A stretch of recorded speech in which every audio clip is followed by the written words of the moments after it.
So the first and most important element of defining a roadmap is prioritization.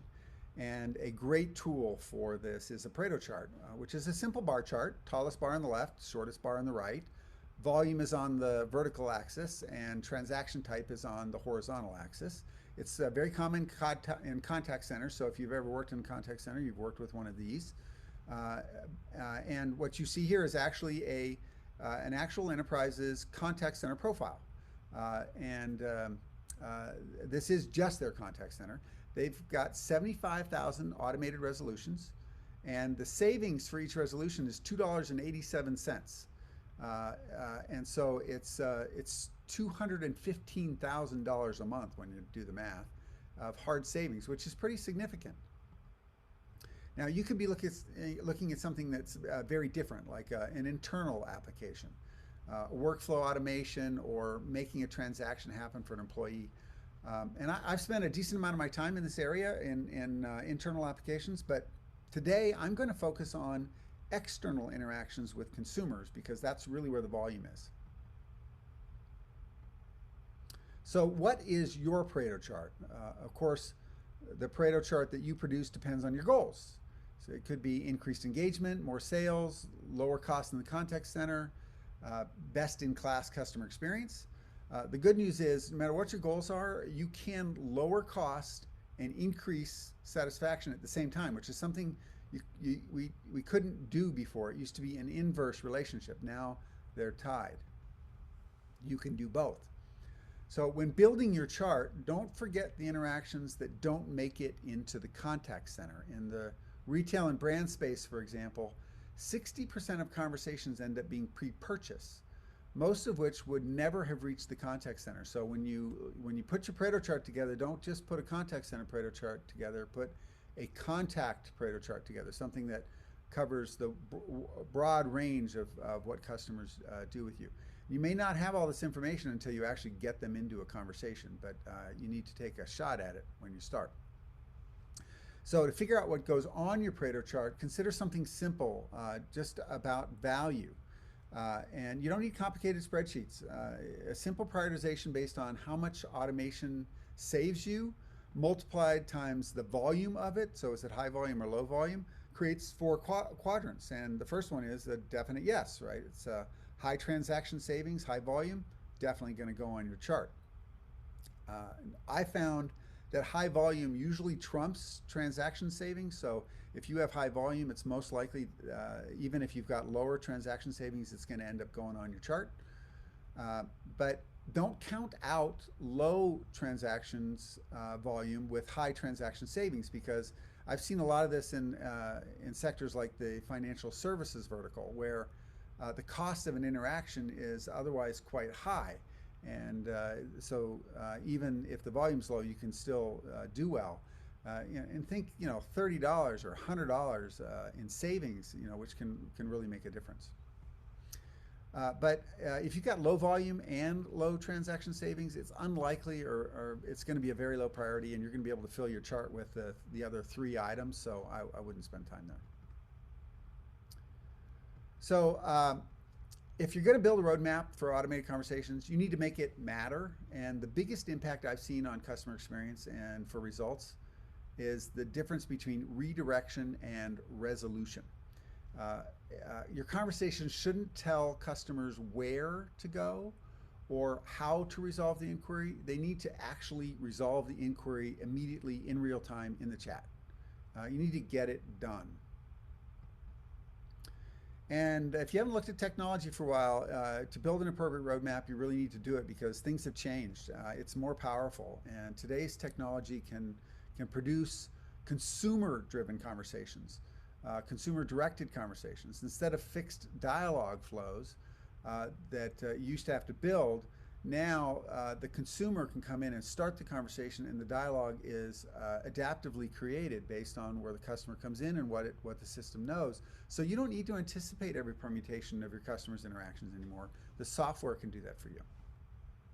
And today, context is not just understood, but it can be inferred. And memory can be maintained over entire interactions or even between interactions. So when you look at inference, think of things like like time or the name of a product or the combination of the two inferring an order number, or the use of a term in an apparel company, for example, referring to a specific gender, so you can show a particular type of clothing. So there's hundreds of different ways that you can infer things, and you get to make those choices, and it also makes the conversation for the consumer much more seamless. And all of this is done above the dialogue in the AI level in software, so you don't need to build a dialogue flow to get it. And as a result, your customers get an adaptable and individualized conversation that resolves their inquiry inside the conversation and in real time. So this means you should set bold, strong objectives.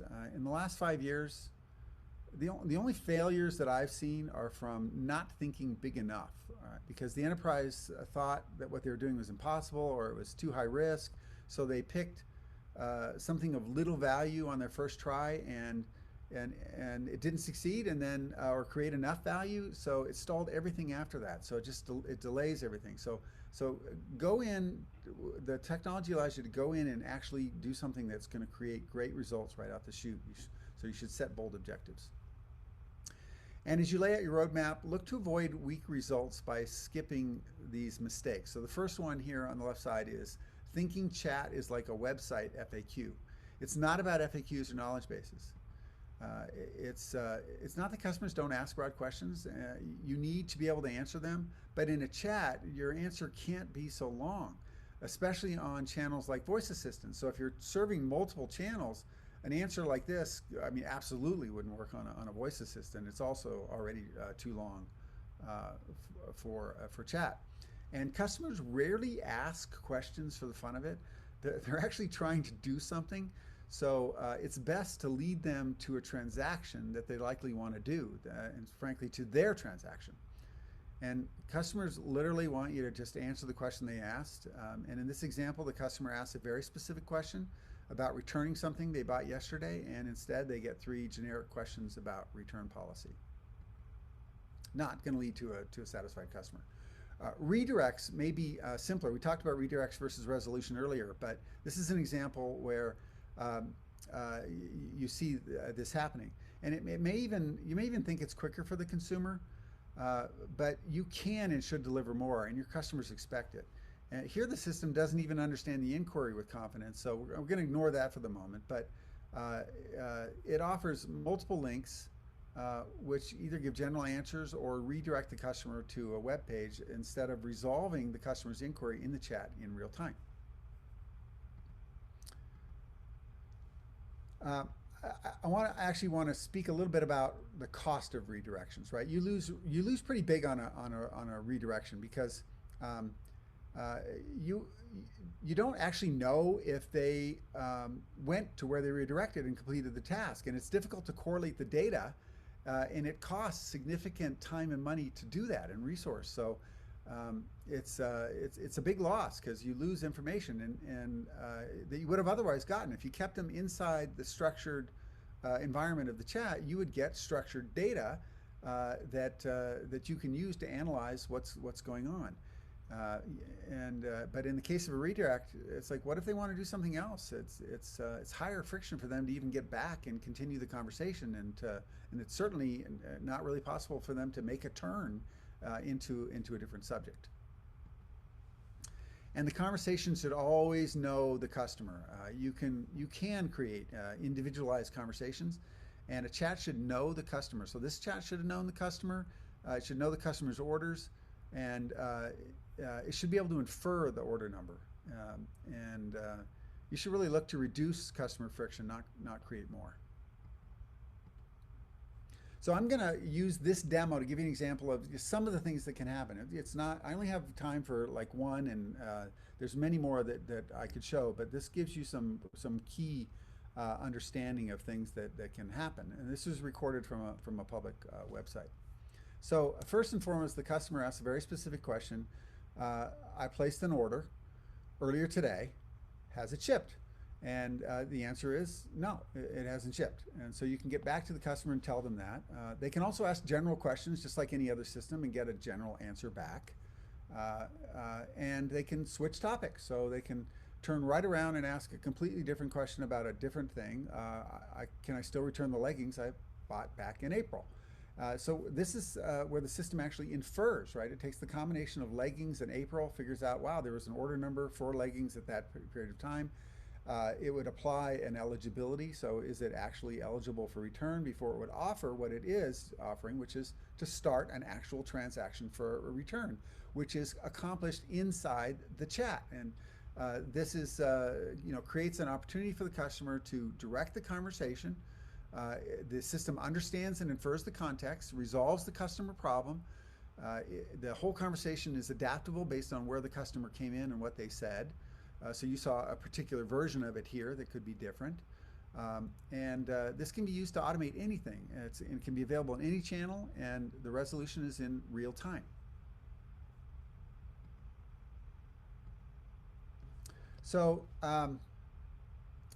let's talk about these examples in the retail and brand space. Let's just give you an understanding of high fidelity, pre-built, packaged, configurable, and extensible digital workers, right? So the benefit here of this method is that you don't spend months building fixed dialogue flows. Instead of trying to anticipate just some of your customers' approaches to inquiries, you get an AI-driven dialogue that handles all the permutations. So it's a way lower lift on your part for a much higher fidelity, much more intuitive conversation. And digital workers get turned on with your specific information, not built. And as a result, you get high fidelity, adaptable conversations that are much more pleasing to your customer. Now, we all know that KPIs and measures of success are important, and you have to set these to know you're on track and when you're successful. But the most important thing to keep in mind about conversational roadmap is that it's a long-term commitment. Until you actually engage your users in automated conversations, you don't know what they want to talk about. So you need analytics to be listening to your customers and reacting to their shifting needs. And we're not talking here about analytics on intents or on utterances. We're talking about intents, right? So, and I'll cover that in a moment. But I also want you to consider that things happen in a very unanticipated manner. So no one that I know of properly anticipated the pandemic. And in retail, for example, they suddenly needed to come up with new pickup and delivery methods.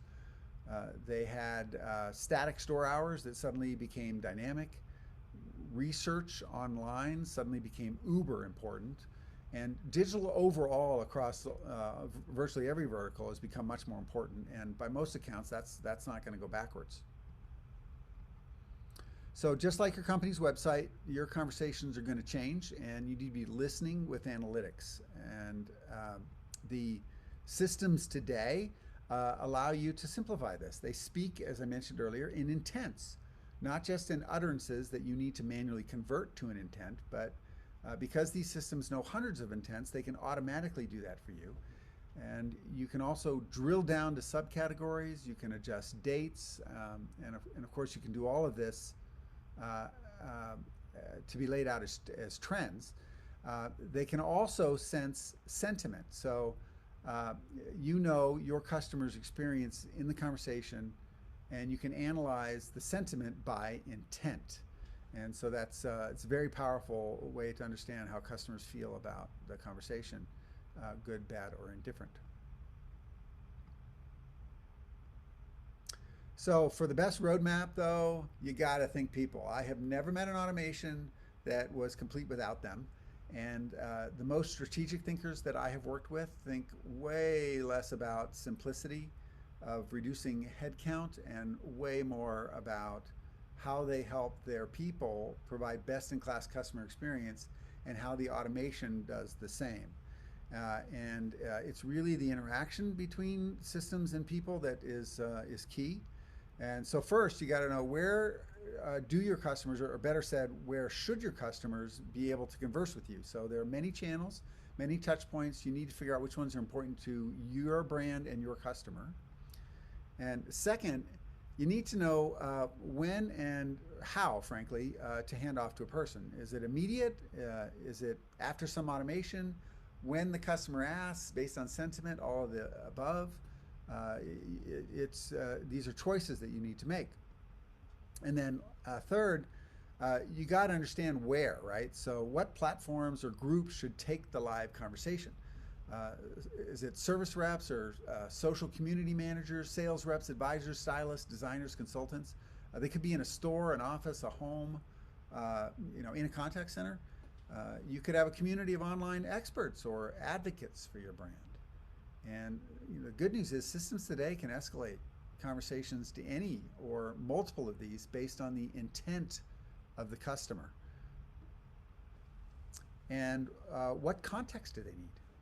More systems today can pass context in pertinent packages for fast human ingestion instead of lengthy unread transcripts.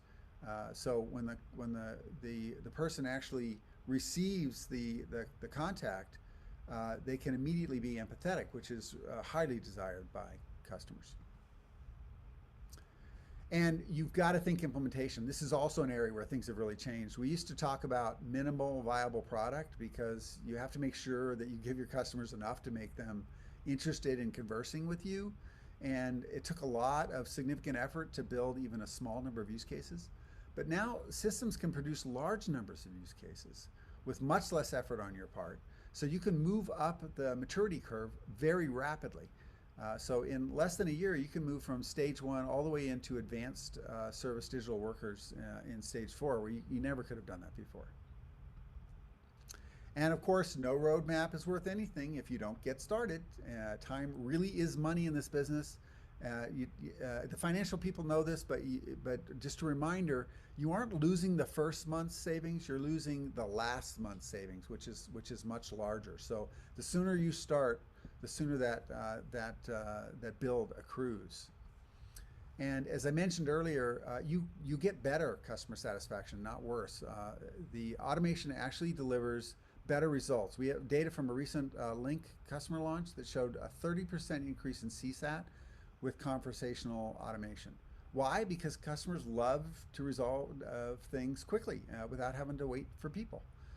And the more you can do that, the more they like you. And don't wait until your systems are interconnected.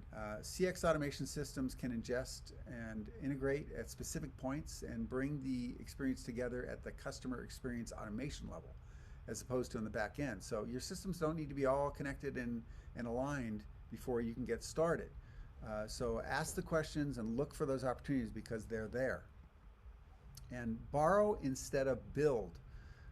To the technical people out there, I know you can build it. I have seen it, but in my experience, it is too hard to keep up, and your company will fall behind and pretty quickly. I strongly recommend that you rely on players that live and die by staying ahead in the conversational AI innovation game. And I'll leave you with this checklist for consideration of automated conversations. At Link, our system is built on the notion of pre-built digital workers, which are turned on and configured and not built from scratch. The digital workers do very specific tasks very well in a high fidelity, nuanced way. And the AI orchestrates the movement between digital workers and manages the common conversational elements like chit chat and restarts and pauses and waits. There's 20 of them. And like people, digital workers should be interviewed too. So this list should help you come up with the right questions for what's really going to matter for you. And lastly, a shameless plug for Link. Link is the only CX automation platform that is built for modern enterprises, retailers, and disruptor brands. The platform rapidly resolves complex, high-fidelity e-commerce use cases through pre-built and extensible digital workers, meaning you can extend them without having to build from scratch. And the results are pretty big. Link resolves 85% of inquiries across the customer journey. And so we've been doing this for a while. We know how to automate customer experience and to sell and service anything on the web. So thank you for your time. My contact information is here on the bottom right side. Feel free to reach out, and I would love to hear from you. Thanks for your time today. Thank you, Dirk. Thank you for bringing us all of that as well. Appreciate where we're at in our time scale right now. So I think we'll jump straight to just taking a short break rather than delving into any particular questions. Not a shed load for Dirk anyway, just a lot of people generally appreciating the insights.